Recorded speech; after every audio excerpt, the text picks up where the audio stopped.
సమాజంలో నేను నిన్ను స్తుతించెదను, బహుజనములలో నిన్ను స్తుతించెదను. నిర్హేతుకముగా నాకు శత్రువులైన వారిని నన్ను గూర్చి సంతోషింపనీయకము. నిర్నిమిత్తముగా నన్ను ద్వేషించు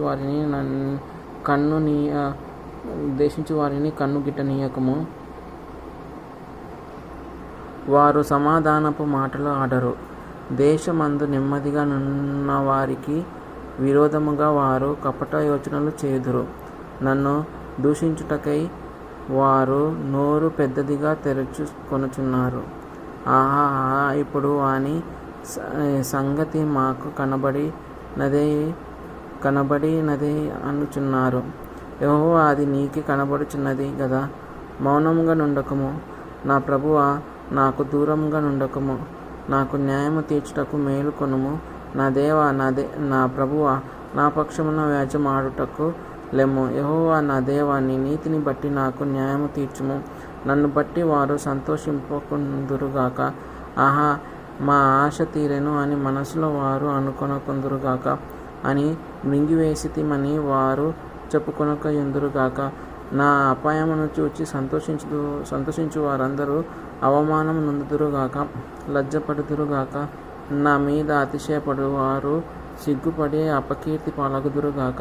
నా నిర్దోషత్వమును బట్టి ఆనందించువారు ఉత్సాహముతోని చేసి సంతోషించుదురుగాక.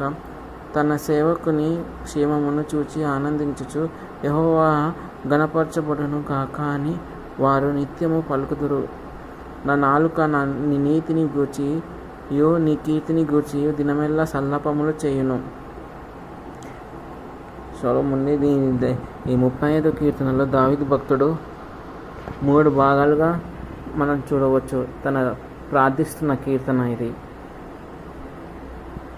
యెహోవా నన్ను రక్షించుము అంటున్నాడు మొదటి భాగంలో. మొదటి నుంచి వచనం నుండి 10 వచనాల వరకు మనం 10 వచనాలు చూసినట్లయితే దావీదు యొక్క ప్రార్థనలు మనం చూడవచ్చు. యెహోవాను నన్ను రక్షించుము అంటున్నాడు. నా తరపున వ్యాజ్యమాడుము అంటున్నాడు.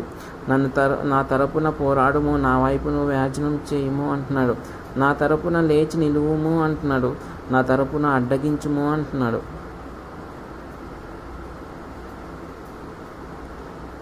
అలాగే మనం ఇక్కడ చూసినట్లయితే